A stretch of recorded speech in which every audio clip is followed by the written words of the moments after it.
So question number 3 is, how well do you know your moose? Now that could actually be broken down into a couple of different parts. First of all, number 1 is, do you know who your moose is? And essentially we're talking about something that I beat you guys up with all the time, is who is your target market? Who is your specific target market, right? It's like if you look at your industry, if your marketplace as a big forest, it's filled with animals.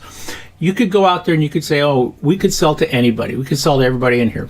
Except that all the animals are different. They all have different needs. They have different wants. They have different problems, different desires. They're all different. The best thing, and something that you should really understand is you cannot be all things to all people. And it's that old saying, if you try to be all things to all people, you're nothing to nobody. So you're much better off going after a maybe not so much a niche, but certainly a rich niche, or a riche niche, as they might say. And I would much rather be a big fish in a small but rich pond. So what I'm going to do is I'm going to target the moose. I'm going to pick out the moose in the forest. And so now that I know who they are, the question is, how well do I know my moose? Now, this is part 3 of a 7-part series, that I'm doing, where I am sharing with you questions that I ask clients when I first start working with them, and it seems like over and over again, and even when I ask the question in speeches, like for example, last week I was speaking in Cape Cod, Massachusetts, for the luxury home design summit, and I asked the question of them. I said, do you really know your moose? Do you know who your moose is, and how well do you know your moose? And afterwards, at the receptions and in between sessions, people were coming up to me and they were going, man, I got to really do a much better job of finding out who my moose is. So this is a really common issue with companies, is they don't really understand who their moose is. So number 1 is, who is your moose? Number 2 is, how well do you know your moose? And the fact of the matter is, the better you know your moose, the more inside their mind you understand, the more you can join the conversation that's already going on in their mind, the more successful you're going to be. The easier it's going to be to market to them. Now, I'm going to give you a big recommendation here, and that is that if you have not read, or if you don't have the book, Harvey Mackay's Swim with the Sharks. It was originally published, I think, in 2005. So we're talking about, a number of years ago. The book is still great. But Harvey Mackay's Swim with the Sharks, in there, he has what he calls his Mackay 66. And the 66 is, he has 66 questions where he says, if the more of these questions that you have the answers to, the more you know your customer, you know your prospect.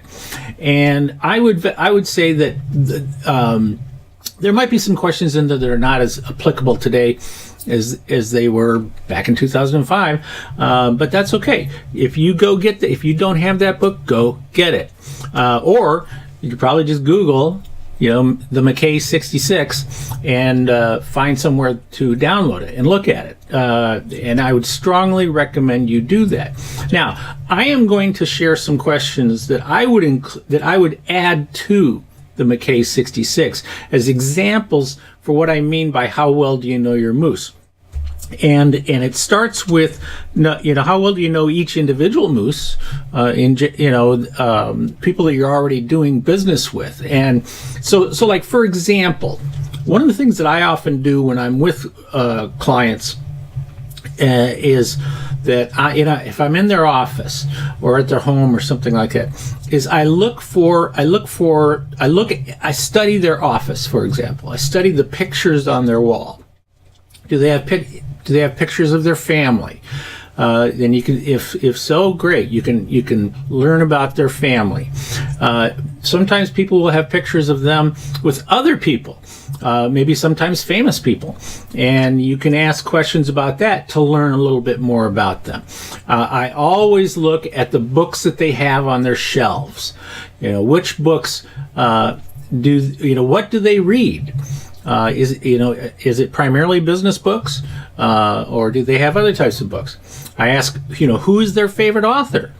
Or I'll even say, okay, what is your favorite book on this shelf besides Uncopyable? We know that Uncopyable is going to be, the one that's on everybody's shelves and that they like the best. But what's their next favorite author? What kind of knickknacks do they have? Souvenirs that do they have around their office? Do they have things that deal with personal interests around the office?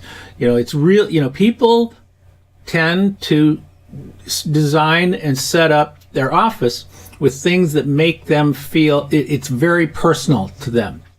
And it's their cave, right?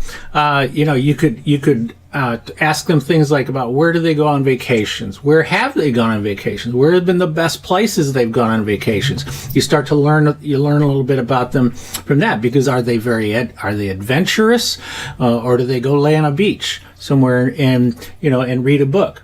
Then I also will get into questions about that are professional questions that I'll have for them. Things like, who is your best supplier? Who is your best vendor? And why is that company your best vendor? Now, I'll also back it up by saying, who is your longest supplier? I mean, who has been with you the longest? Sometimes it's different than who is your best. Then you also ask the question, why are they the longest? Because you might find out something that they have an attachment to that company, that while it might not be their best supplier, they still have some type of an attachment to that company where they're going to lose more if they leave than if they stay. So you learn something about them that way. And then also very important is, if you're not dealing with, say, the owner of a company, or upper management, I should say, if you're just not dealing with the owner of the company, then I would try to find out what type of personal attachment do they have to the company. Is it a really strong personal attachment, strong emotional attachment to the company? Because if it is, then helping the company itself becomes a motivation for them. And if there are issues within the company, they feel that personally. But then there are those people who are working for the company, and they're really not that emotionally attached to the company. To them it's just a paycheck.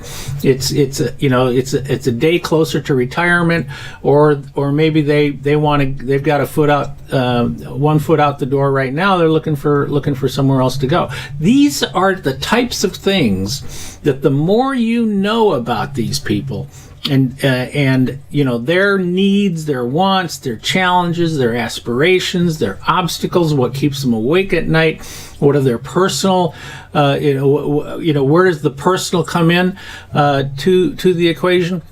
The more you know about your moose, the easier it's going to be for you to sell or market to them, and the easier it is for them to do business with you as well.